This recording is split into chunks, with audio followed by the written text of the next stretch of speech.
नमस्कार मित्रांनो, स्वागत आहे तुमचं पुन्हा एकदा धनश्री ड्रायव्हिंग स्कूलच्या यूट्यूब चॅनलमध्ये। तुम्हाला सगळ्यांना प्रश्न पडला असेल ना, मी नेहमी राईट साईडने उतरतो, आज लेफ्ट साईडने का उतरलोय?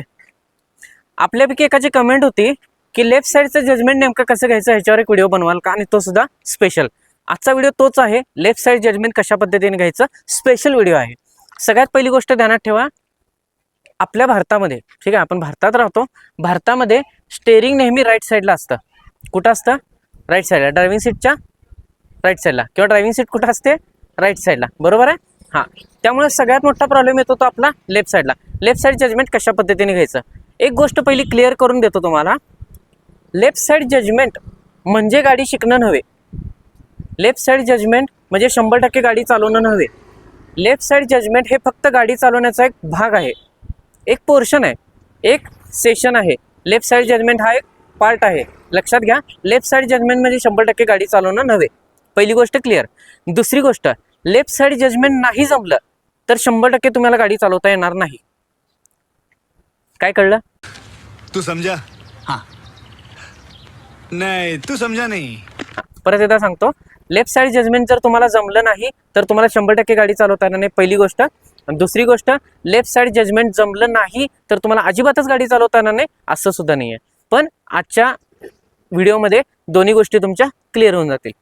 सगळ्यात पहिली गोष्ट ध्यानात ठेवा, जेव्हा तुम्ही लेफ्ट साईड जजमेंट घेता तेव्हा बऱ्याच वेळा असं होतं की लेफ्ट साईड जजमेंट घेताना आपण काय करतो, गाडीचं स्टेअरिंग राईट साईडला आहे किंवा मॅक्स आपल्याला राईट साईडला बसावं लागतं, म्हणून बरीच जण काय करतात, थोडंसं मध्ये बसतात, बरोबर आहे का? मध्ये बसल्यानं काय होतं, सेंटर पॉईंट मिळतो असं त्यांना वाटतं, ठीक आहे? तसं करायचं नाही आहे, सेंटरला वगैरे बसायचं नाही आहे, राईट साईडलाच बसायचं आहे।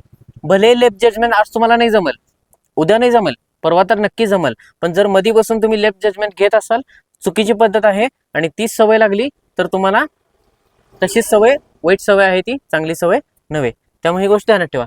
दुसरी गोष्ट, सीट व्यवस्थित ॲडजस्ट करून घ्या, कारण बऱ्याच वेळा काय होतं, लेफ्ट साईड जजमेंट घेताना आपण काय करतो, शीट थोडीशी मागं घेतो किंवा मॅक्स पुढे घेतो की जेणेकरून दिसावं लेफ्ट साईडचं, ठीक आहे? तसं न करता सीट व्यवस्थित ॲडजस्ट करून घ्या, रेग्युलर तुम्ही जशी ॲडजस्ट करता तशीच। ती ॲडजस्ट केल्यानंतर त्याच्यानंतर काय करायचं आपल्याला, आता समजा हा रोड आहे माझा, बरोबर आहे, एक 3 किलोमीटरचं अंतर मी व्यवस्थित जाऊ शकतो, मला लेफ्ट साईड जजमेंट घ्यायची गरज नाही आहे। पण समजा पुढं गर्दी आहे, आता ह्या सिच्युएशनमध्ये मी आहे जिथं मी गाडी पार्क केलेली आहे आणि पार्किंगमधून गाडी बाहेर काढायची आहे, किंवा आहे असं थोडं पुढे निघून जायचं आहे आणि लेफ्ट साईडला भरपूर वाहनं आहेत, लेफ्ट साईडला एक झाड सुद्धा आहे, गाडी आहे, ह्या सगळ्या गोष्टी लेफ्ट साईडला आहेत। आणि अशा परिस्थितीत मला जर गाडी तिथून बाहेर काढायची असेल तर सगळ्यात पहिली गोष्ट ध्यानात ठेवा, जेव्हा तुम्हाला किंवा जिथं तुमची गरज आहे लेफ्ट साईडला लक्ष देणं, तिथं तुमचं 90% लक्ष लेफ्ट साईडला पाहिजे। मी समजून घ्या, समजा गाडी सरळ चालवायला जिथं लेफ्ट साईडची गरज, लेफ्ट साईडला बघायची गरज नाही आहे तुम्हाला, तिथं 90% लक्ष तुमचं समोर पाहिजे आणि 10% फक्त लेफ्ट साईडला बघितलात तरी चालून जातं।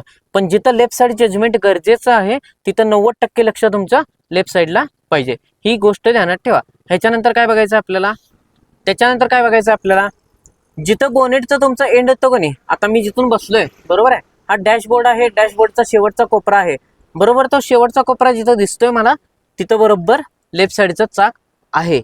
काय म्हणलं, लक्षात आलं? जिथून मला हा बोनेटचा कोपरा दिसतोय, बरोबर आहे, हा कोपरा जिथं दिसतोय मला त्याच्या खाली बरोबर लेफ्ट साईडचं पुढचं चाक आहे। आता हे झालं पुढच्या चाकाचं, आता मागचं चाक कसं चेक करायचं, या इकडच्या साईडला दाखवतो मी तुम्हाला। तर मागच्या चाकाचा अंदाज कसा घ्यायचा, पुढच्या चाकाचं तुमच्या लक्षात आलं, जिथून स्टेअरिंग शीटवर तुम्ही बसलाय तिथून हा तुमचा कोपरा, बरोबर, ह्या कोपऱ्याला लेफ्ट साईडचं चाक मिळून जाईल तुम्हाला। आता लेफ्ट साईडचं मागचं चाक, सगळ्यात पहिले ध्यानात ठेवा, हा आपला मिरर आहे, तुम्ही ड्रायव्हिंग सीटवर बसल्यानंतर हा जो मिरर आहे आपला, हा मिरर अशा पद्धतीने ॲडजस्ट करायचा जिथून तुम्हाला हे चाक दिसेल। काय म्हटलं मी, लेफ्ट साईडचा मिरर अशा पद्धतीने ॲडजस्ट करायचा जिथून तुम्हाला हे चाक स्पष्ट दिसेल। ह्यानं काय होईल, ज्यावेळी तुम्ही लेफ्ट साईडला घासून घेणार आहे, बरोबर, कदाचित बोनेट तिकडे निघून जाईल, ज्यावेळी राईट माराल त्यावेळी, पण लेफ्ट चाक मागचं घासू शकतं। त्यासाठी काय करायचं, लक्ष बारीक तुमचं ह्या आरशात पाहिजे आणि ह्या आरशाचा कोण लेफ्ट साईडच्या चाकाकडे, हे ध्यानात आलं। दुसरी गोष्ट, हाच पॉईंट तुम्हाला उपयोगाला कुठे येतो माहिती आहे, रिव्हर्सला आहे, अशी गाडी लागलेली आहे आणि इथून तुम्हाला गाडी मागे घ्यायची आहे, तर मागे घेताना सेम तुम्ही लेफ्ट साईडचं चाक बघू शकता आरशातूनच। कसं बघायचं, तर आरसा ॲडजस्ट करून हा तुमचा अँगल असा बसला पाहिजे. करेक्ट आहे. ह्यानं तुम्हाला काय होईल, लेफ्ट साईडच्या दोन्ही चाकांचं जजमेंट परफेक्ट येऊन जाईल. तर आपला सेकंड लास्ट पॉईंट आहे मित्रांनो, लक्ष देऊन ऐका. जेव्हा लेफ्ट साईड जजमेंटचा आपल्याला अंदाज घ्यायचा आहे, किंवा तुम्ही म्हणाल की आपण सराव करू शकतो का? हो, 100% सराव करू शकतो. कशा पद्धतीने करायचं बघा. 2 चाकं दिसतात तुम्हाला लेफ्ट साईडची. हे पुढचं चाक आहे, मागचं चाक आहे. दोन्ही चाकं आत्ता कुठं आहेत? बरोबर ह्या पट्टीवरती.